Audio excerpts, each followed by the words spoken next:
Welcome to the Future is Borderless podcast with David Nilsson. We feature top entrepreneurs and thought leaders from around the world, those who bring a global mindset and a unique perspective to their life and business. Now, let's get started with the show. Hi, I'm David Nilsson, host of the Future is Borderless podcast. This was a special episode where I'm on a panel with a few other top podcast hosts interviewing a very special guest, Michael Gerber, who's the author of The E-Myth Revisited. Now, before we jump into that interview, this episode is brought to you by Doxa Talent. Doxa helps businesses to outsource full-time, highly skilled workers from all over the world. And as a result, these companies can scale faster, increase margin, and improve culture. To learn more about how Doxa can help you leverage borderless talent, simply go to doxatalent.com. Now let's get to the show. Dr. Jeremy Weiss here, founder of InspiredInsider.com. I'm joined by a panel of some of the top podcast hosts around. And before I introduce today's special guest, Michael E. Gerber, the E-Myth, we'll introduce our hosts. And David, why don't you start us off? Hi there, David Nilsson, founder of Doxa Talent and the host of the Future is Borderless podcast, where we highlight thought leaders and entrepreneurs from around the world. And I'm Josh Hadley. I'm the host of the Ecom Breakthrough podcast, where I interviewed the top business leaders in e-commerce to help share actionable steps that our audience can take to grow from seven-figure ecom businesses to eight figures and beyond. And I'm Michelle Prince, host of the Power of Authority Spotlight, where we shine the light on business owners, entrepreneurs, leaders who are building a brand, they're building a platform, and they're using their story to build their authority. And I am Tom Foster. I do the World of Marketing podcast, and I own Foster Web Marketing. We build websites for lawyers and doctors. And I read your book years ago. It was one of the most inspirational books I've ever read. I'm an entrepreneur, and I sunk my teeth into your book, Michael. It was one of the first ones that set me on my journey. So I am like hero worshiping right now. So it's really an honor to meet you, sir. I feel like this happens every other interview, Michael, that someone mentions your book is, the foundation for them starting. So truly foundational. So as a proper intro, Inc. magazine calls today's guest the world's #1 small business guru. He's an entrepreneurial and small business thought leader who's impacted the lives of millions and millions of small business owners and hundreds of thousands of companies worldwide for over 40 years. Michael E. Gerber is the author of the New York Times mega bestseller, not just bestseller, mega bestseller for 2 consecutive decades, The E-Myth Revisited, and 9 other worldwide best-selling E-Myth books concerning small business, entrepreneurship, leadership, and management.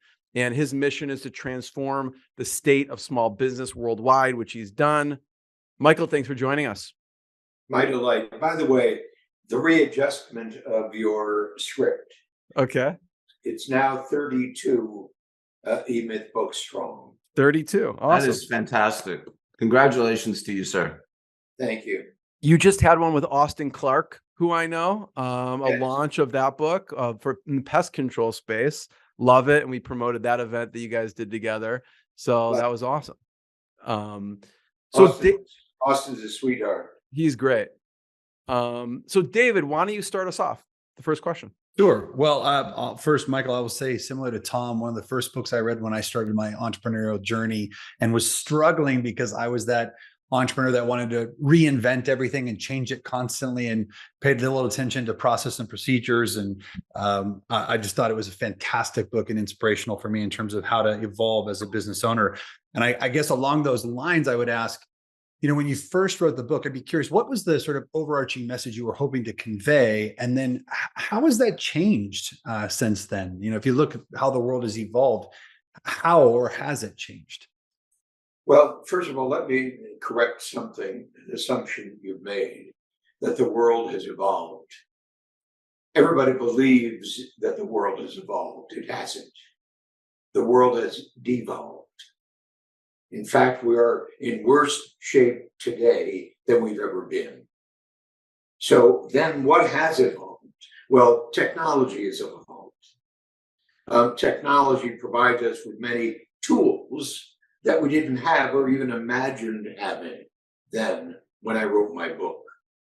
But what's interesting about those tools is that they are in themselves systems. And they are purported to be systems that will transform the state of a business. The truth is, without what I've written in my core book, nothing will evolve. It will devolve, because the systems themselves will be thought to be the marketed difference that makes the business different. I'd like to add that it's not about making the business different. It's about making the business right. And the only way one can make the business right is to make the people right within the business who don't understand why right, the word right, and what the word right really means. That's the most profound impact that E-Myth Revisited has had, because it defined the word right, and doing so now more strenuously than I did in the book, but it defines the word right in the right way. And that's why Tom described his experience the way he has, and that's why, David, you've described your definition the way you have, and I'm sure I'll hear very much the same thing from everyone else in this conversation. And please hear me when I say that that's not my narcissism speaking. That's my realization speaking. That's what that book meant and means and will always mean. And it will mean that forever. You know, Michael, I'm amazed with the book that you wrote, E-Myth, and because it is a timeless principles that are going to impact generations to come. And I look forward to my children and my grandchildren being able to read those principles. As an e-commerce business owner, and as I speak with other e-commerce business owners, there's kind of this myth that people believe that they could do it all on their own, right? And what they do is they build a team of a lot of VAs that are surrounding themselves, but they are still the core function of the business. There's a quote from your book that I want to read real quick and get your take on it. If your business depends on you, you don't own a business, you have a job. And it's the worst job in the world because you're working for a lunatic. So, Michael, can you provide some additional insight as to, if you are still working in the business, why you don't actually own a business? Well, you have to understand that oftentimes my statements are stronger than they need to be. Oftentimes as well, they're not strong enough. But I understand, take that quote, working for a lunatic, and you might change it to be working for an idiot. And it's that idiot that I attempt to transform. And the only way in the world that idiot is going to be transformed is if he or she doesn't persist being that idiot in the way they think about who they are, why they do, what they're there to create, and how it's going to be created if, in fact, they grow beyond their idiothood. So it's a master position to take, Josh. In short, just strenuously understand that while you're not in a people development business, in short, that's not the intent. You are. You get what I mean by that. While you're not in a people development business, you actually are. Everyone is. But the question then becomes, what is people development? And how does one approach people development at the very outset? And that is in the positioning of who you are and what you do. So the most critical process in what I describe, how many of you have read Beyond the E-Myth? Yes, I've read it. Mm-hmm. Well, congratulations, Josh. Folks, Pick the book up. It's Beyond the E-Myth, The Evolution of an Enterprise from a Company of One to a Company of 1,000. And at the heart of that book is what I describe as the Eightfold Path. And the Eightfold Path is crucial to the process of becoming who you intend to be. Let me describe the 8 steps in the Eightfold Path. I have a dream. I have a vision. I have a purpose. I have a mission. I have a job. I have a practice. I have a business. I have an enterprise. A dream, a vision, the purpose, the mission, the job, the practice, the business, the enterprise. The Eightfold Path is the process for growing a company of one to a company of 1,000. It is the process of maturing from doing it yourself, doing it, to creating an enterprise that does it in great measure with a great number of individuals who are in fact instilled in the process of understanding and appreciating what a dream is, what a vision is, what a purpose is, what a mission is. How many of you are familiar with the dreaming room? So the dreaming room is a program that I developed to take one through the first 4 steps to discover your dream, your vision, your purpose, your mission. If you fail to discover your dream, I'm saying, you'll never discover your vision. If you fail to discover your dream, I say, you'll never discover your purpose. And you follow me and follow me. First this, then that, then that, then that. So there's a process, a mad process through which you grow in maturity, you grow in eloquence, you grow in ability to literally become the one you can't even imagine becoming at the very outset of this process. My dream, way back then in 1977, wow, that's a long time ago. My dream was to transform the state of small business worldwide. My dream was to transform the state of small business worldwide. My vision was to invent the McDonald's of small business development services. My mission was that every small business who in fact accepts this process can indeed realize the outcome I'm describing here. And my mission is and was in 1977 that I can invent the business development system that will make it possible for me to realize my dream, my vision, and my purpose. Did that make sense? Makes a lot of sense. And I love those 8 steps and that process that you go through, because it truly is like an evolution of growing and developing. It's an evolution. It's an evolution, but it's not based upon evolution. It's based upon something significantly more compelling than evolution. Right. That's what's so critical about it. Mm-hmm.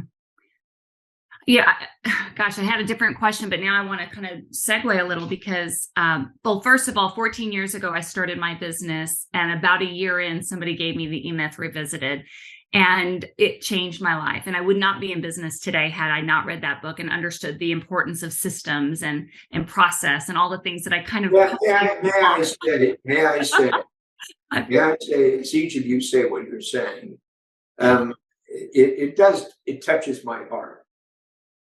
Because, of course, that's the sole reason I've been doing what I've been doing. And to hear it in such a compelling way, in such an authentic way, is very, very moving to me.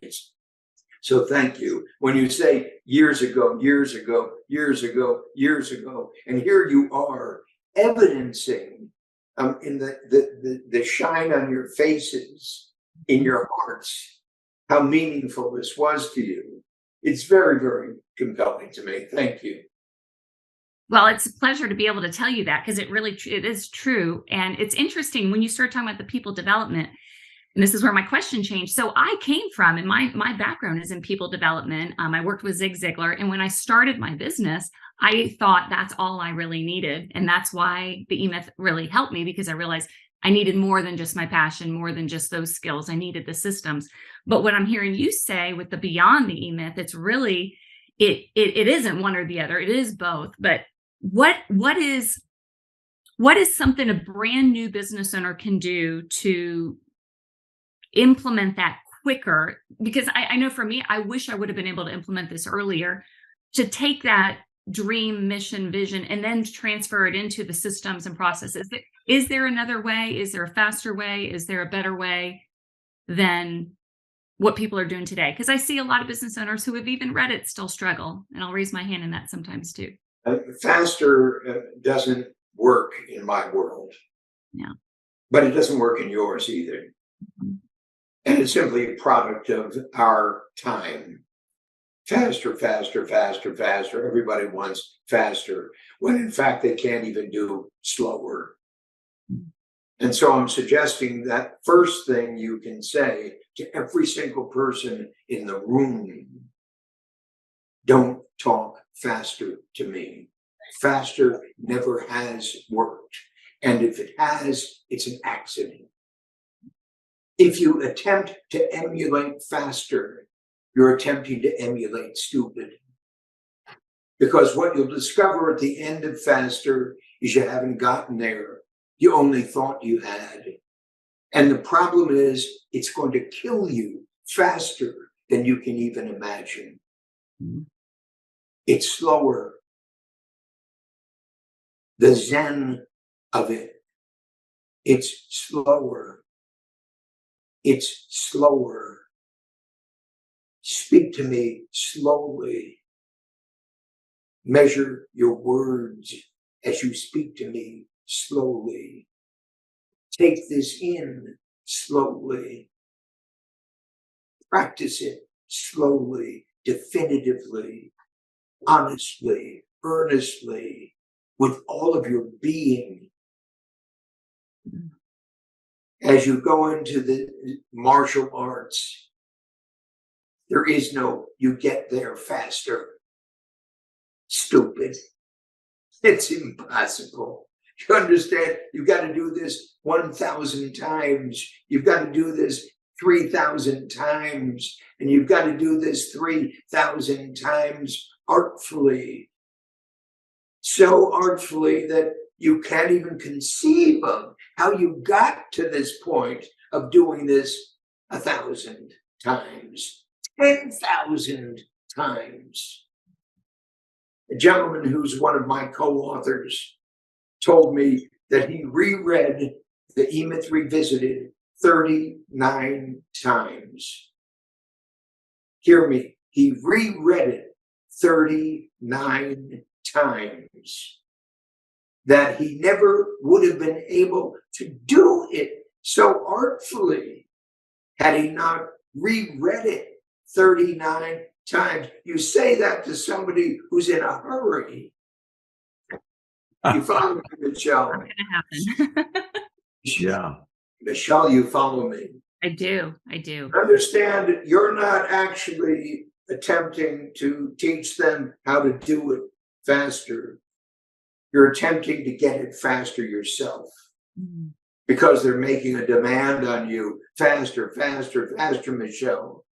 And because you're concerned you're not going to be able to sustain your relationship with them unless you respond to them in kind, you're forced to look for faster. Hear me, be the artful one who looks for slower. In every single thing you do, be the artful one who looks for slower and speak it more slowly, more definitively, in contradiction to their requirement for you to go faster. Wow. It's That's the best thing I can say to you. awesome. No, that's great advice. Thank you. Thank you for that.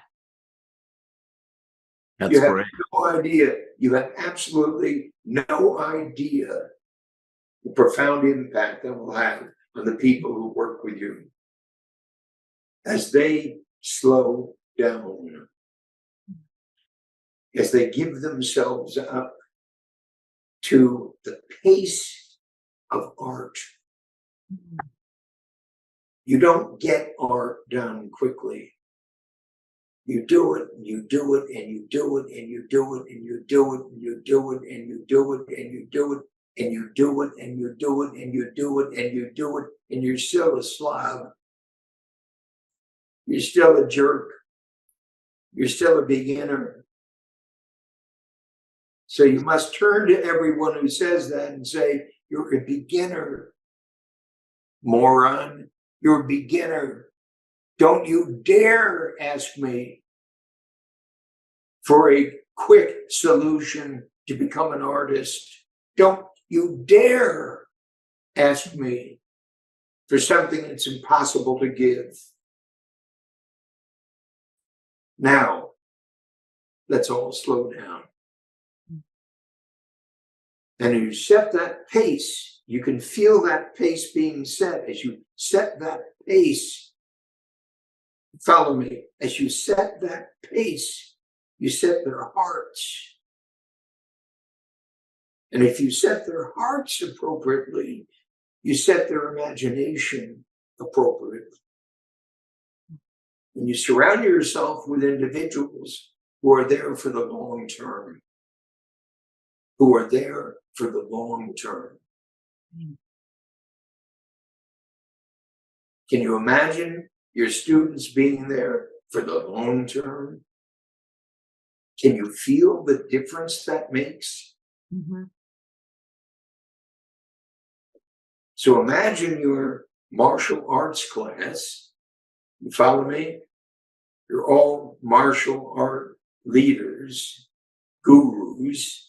Imagine your martial arts class slowing down. As you begin to see that, everything changes.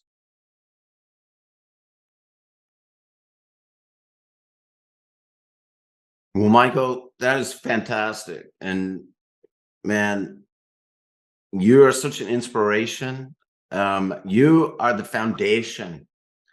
Like everybody just has copied you for the last, since you wrote the book, everybody's just copied you and had some kind of version of what you came up with. So I've got a couple of questions.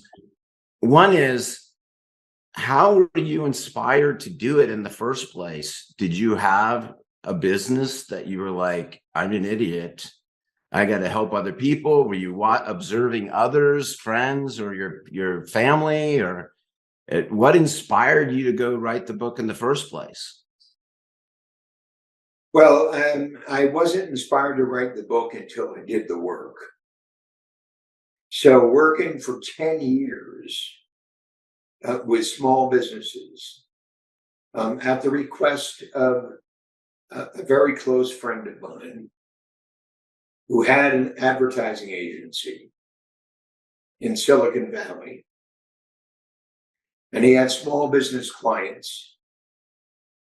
And he told me about his problem with one particular client. And he asked me if I would come visit that client to help him fix the problem he was having.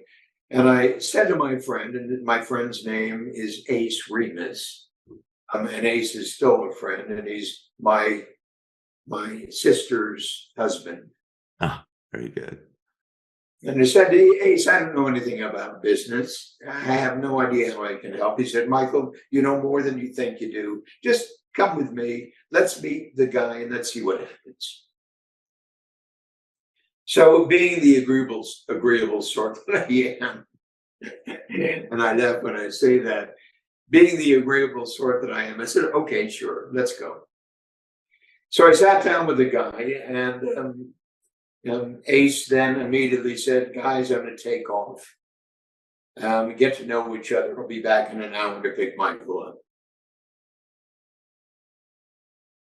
First thing the guy asked me, as he looked at his watch, so what do you know about my business, Michael? Nothing. Because I didn't. And I wasn't interested in asking Ace anything about the business. And he said, well, what do you know about my product? And I said, less than that. And he really looked discomforted. Well, if you don't know anything about my business and you don't know anything about my product, how in the world can you help me? I said, I haven't a clue. I told Ace that. Ace said he thinks I can. And we're here to meet to find out how. So the best way I know to do that is to get to ask you questions and to pursue the answers that you give me. So let's get started. And that's what we did. I began to ask him questions. And he began to answer them. And gradually, over a very short period of time, it became obvious to me why the guy had the problem the guy had. It wasn't that I didn't know about his business. It wasn't that I didn't know about his product. It's that he didn't. It became so transparent. In any case, that's how this all started. And I solved that guy's problem. Ace asked me to meet with the second client and then the third client. And that's how I got into the business I'm in. It's very good. Because I began to realize that Ace didn't know what business he was in. And Ace didn't understand his product.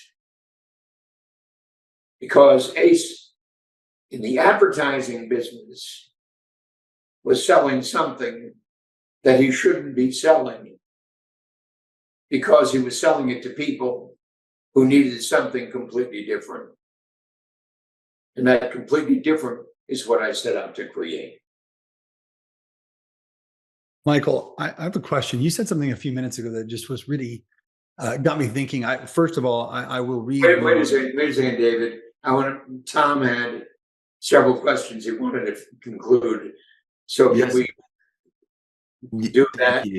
Thank you. The other question I had is, you've written many books, and it is amazing to me. How do you stay inspired? How do you keep your brand so fresh over all of this time? How have you done that? How have you had the mental, how have you done it? It's just incredible. My hat is off to you. How have you done that? Been able to keep that brand so strong and so fresh? Well, you have to appreciate the question we became immersed in with Michelle, that the problem is so difficult to solve because the problem represents a problem with the development of human life. Yeah. Every aspect of human life, beyond anything we've ever addressed before. So it's not how do I stay interested in it? It's how does it stay interested in me sufficiently to keep me alive, working on it to the degree that's needed. Because, Tom, let me say that my greatest problem is that the problem is bigger than any one of us. And that's what has arisen in the work that I do. The problem is bigger than any one of us. I can't even begin to challenge the weight, the size, the measure of the problem to the degree called for. I simply don't have it within me sufficiently to uncover the complexity of it and to approach it in the simplified way it calls for, demands. That what I'm dealing with is an art form which can't be better described than that. An art form that's beyond me. And because it's an art form that's beyond me, beyond you, beyond any of us, it represents a challenge. A challenge that I welcome every single human being on the planet to engage with. And that's what has kept me connected to it. It's that, oh my God, no, it's not that, it's this. Yeah. Oh my God, it's not this, it's that. Oh my God, it's not this and that, it's that and this and that. And Right. who's got the time? Who's got the energy? Who's got the wherewithal? Who's got the intelligence? You follow me? So the job is bigger than any of us. Yeah. We solve that problem. We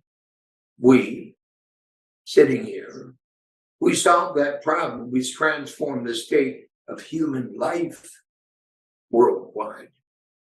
Not just in the thinking about it, but in the actual practice of it. So I want you to imagine, Tom, that's what we're engaged in. Transforming the practice of being human in everything we do. It's true. It's called holy shit. You mean we can do that? So that's what's calling every one of us. Whether we've come to the realization of that or not is another question, but that's what's calling each and every one of us. That massive, massive, massive question. Transform the state of humanity worldwide. Michael, let me ask you a question. You're talking about transforming humanity. I want to just talk about the transformation of an individual entrepreneur. And you actually brought this up a minute ago with the Beyond the Myth. You said 1 to 1,000. And I think about the transformation or the evolution that an entrepreneur has to go through during that time period as being massive, because in the very beginning, we are chief cook and bottle washer, and everything does depend on us. And as we grow, we have to learn how to trust our team, delegate, build our team, all those things. What advice would you give someone who is sort of in the middle there? They're starting to make that transition and finding it difficult like all of us. Quit. Do you say quit?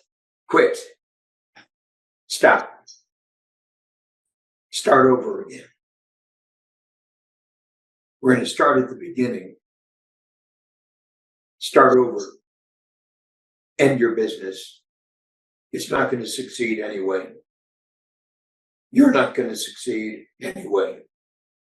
Quit. Start at the beginning. And when I say that, understand how harsh that is in one respect, because hope,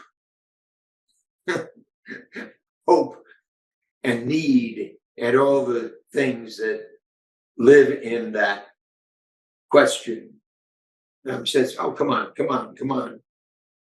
I'm saying stop, quit, start anew. We're going to start working on you as a human being first, long before we ever get to becoming an entrepreneur. First, you as a human being, David as a human being. And that's what we're going to do. That's the work. Now, were we to discover that, were we to have the patience for that, were we to design, build, launch, and grow that, something absolutely miraculous would occur. So I'm saying if we were to start this whole thing with high school kids, the very first day of high school, freshman, sophomore, junior, senior, from the very first day of high school, we would begin to design, build, launch, and grow our people to a degree we never have. And as we begin to do that, as a freshman, a sophomore, a junior, a senior, graduated from high school into a new engagement of 4 years. Now we're working on our human being for 8 years in an intelligent, extraordinarily devoted way. Can you imagine the person we'd be facing 4 years after graduating from high school? You can't even begin to imagine who that person would be. You follow me? But only then would they be ready to begin. But I'll guarantee you, significantly fewer of them will begin to be entrepreneurs. Thank God. Michael, on that note, one of the things as you begin to scale a business and as you go from 1 to 1,000 to an enterprise, you're going to have to work with people, right? And we talked about people development. In your decades of experience, do you have any advice or tips when it comes to finding and hiring A-level talent for your business? Well, that's obviously a system. Obviously, how you select the people you hire, what you put them through before you ever bring them aboard, how you determine their makeup before you ever bring them aboard. Create a method for that madness. And the people you bring aboard will be immensely different than the people you're bringing aboard today. What is that military group? The elite military Navy. The Marines? U.S. Navy SEALs. Oh, okay, they're elite. They're okay too. Think about U.S. Navy SEALs for the moment. The SEALs put people through living hell before they ever get to become a beginner, a Navy SEAL. And yet, 90% of those who become a Navy SEAL drop out before they become a Navy SEAL. 90% drop out before they become a Navy SEAL. And the ones who become beginners have been through an immense amount of development before they're ever qualified to go through the first stages. And then the Navy SEALs put them through living hell. Put that down, through living hell. Challenging.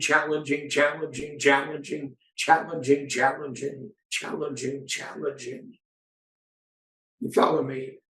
That's your job. Hear me. How do you expect them to become stars?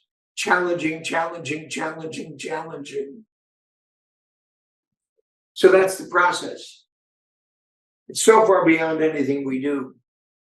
It's so far beyond anything anybody expects to do, believes they need to do, wants to do. Because none of the people in your organization have ever been through it. Challenging, challenging, challenging, challenging. How do you expect them to bring aboard people who will do it? They won't. Why would they? Challenging, challenging, challenging, challenging. You understand the danger that creates for your people? So you've got to start this over here. You see where I'm putting you got to start this over here. There are two organizations within your organization, every single one of you. There is Old Co. and there is New Co. You're not here to grow Old Co. You're here to grow New Co. And New Co, N-E-W, capital C-O, Old Co, O-L-W, capital C-O. Old Co is the past. New Co is the future. You're here to design, build, launch, and grow New Co. That's your Navy SEALs. Mm-hmm. The question then is, do you have the measure in you to design, build, launch, and grow your Navy SEALs? Hear me, that's not an easy question to answer. Unfortunately, it is, because we don't really ever address it. Give me a break, Gerber. Give me a break. I don't even want to create a Navy SEALs in my business. But that's what it takes. That's what it takes. So you're going to work on New Co while you go to work on Old Co. And you're going to work on Old Co to keep it from failing.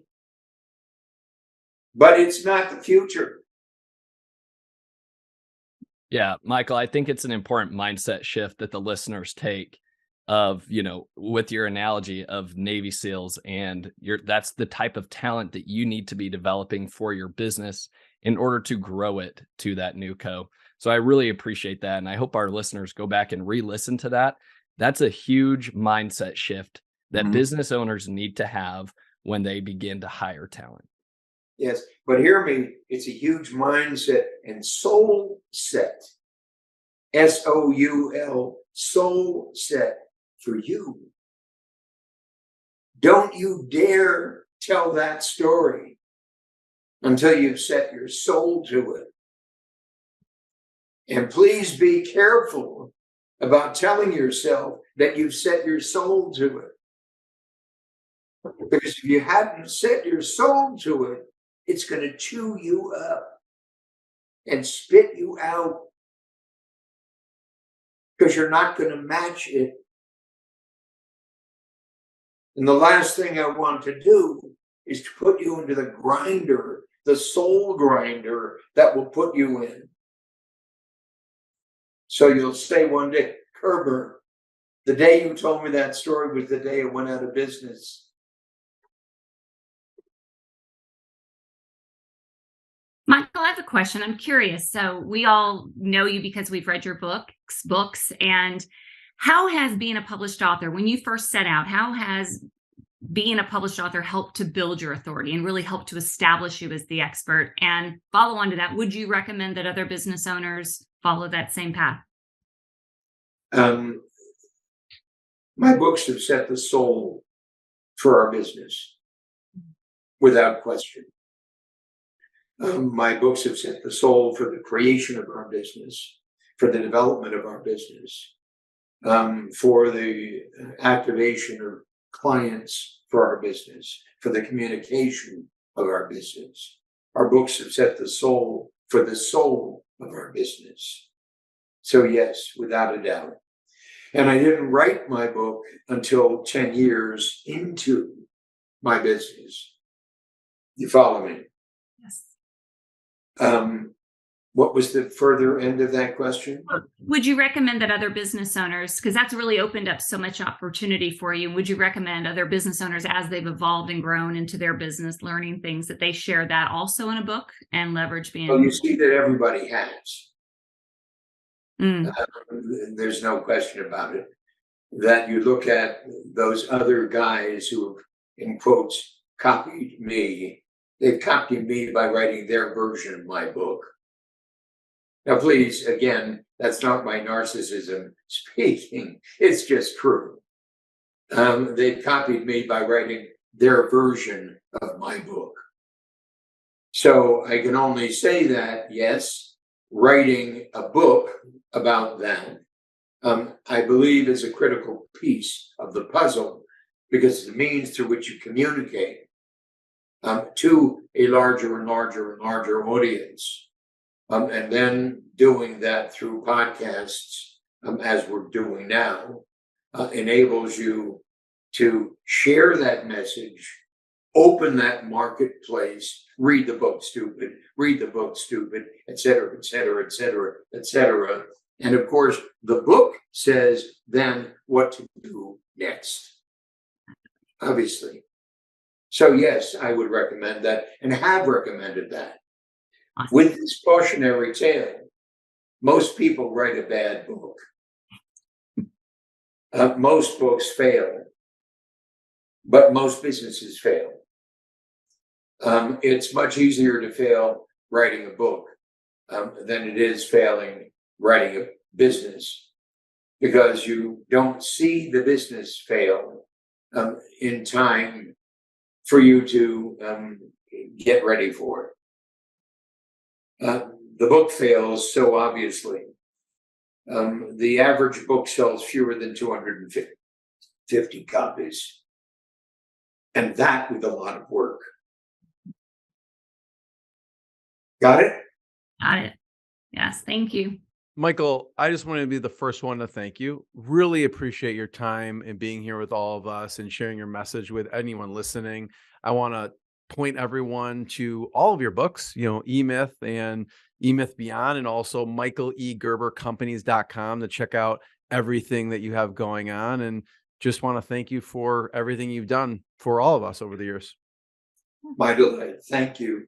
And might I say, you might be clearer in your description of your guest and what you expect of your guest, as compared to what you expect of your audience. And that will help grandly. Awesome. Thanks, Michael. Thanks, everyone. Thank you so much, Michael. It's such an honor to meet you.